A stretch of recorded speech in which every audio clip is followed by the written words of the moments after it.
This is modern homesteading. I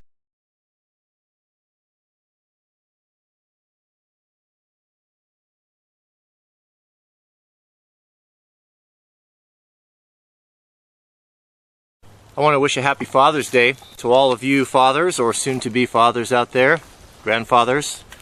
I was thinking to myself, oh, it's Father's Day, what would you like to do if you could do anything? And I decided to come down and into the forest here and take advantage of this cool day to burn a few of the last remaining slash piles.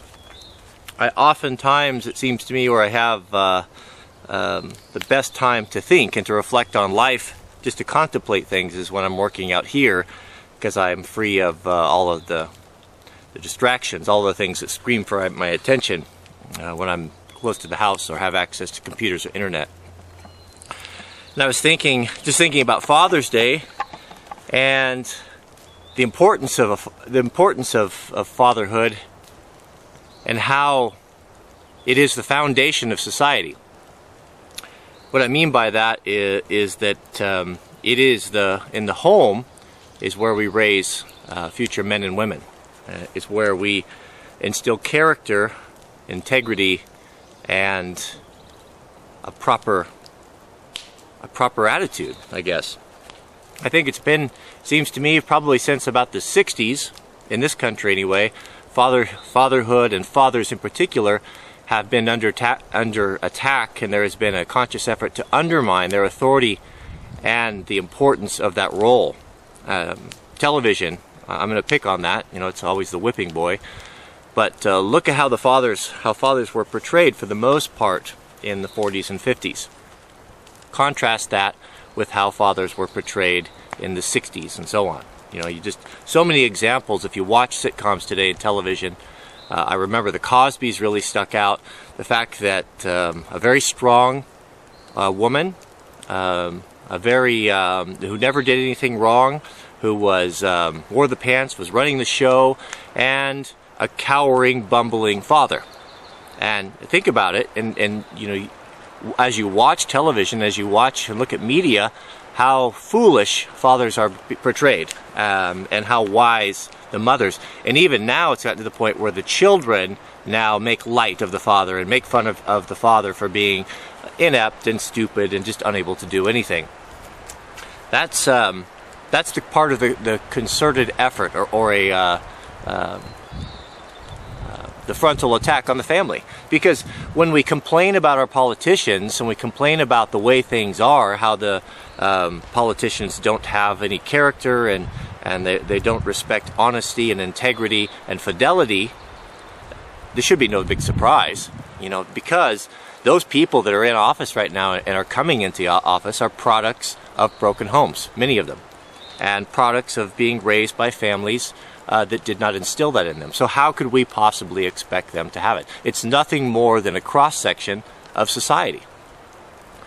When I think about the ideal father, what comes to mind? You know, it sounds silly, but Charles Ingalls. Charles Ingalls comes to mind. Why would I hold him up as the ideal? Well, when I look at the character that Michael Landon portrayed in that series, he was very gentle. That's the first thing that comes to mind. He was very gentle and very meek, but he was not a pushover. He was very tender-hearted, and he did not swagger about in a macho manner or lord over his wife or lord over people, but always put other people first. Honesty, integrity, but you know, he was no pushover either. He was willing to fight. He was willing to stand up against tyranny, stand up against things that were wrong, stand up for injustice, and stand up for the little man or the oppressed. You know, and that is not the norm anymore. It used to be that a man was kind of well, I like the term. I've used it before. Many of you new subscribers may not have heard it, but I like the term house band, husband house band, a band of protection around the home.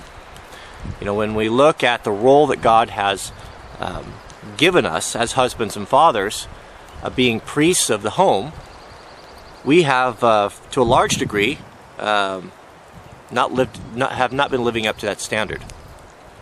Not living up to that standard of educating, taking on the responsibility of educating our children spiritually, educating our children, spending time with them.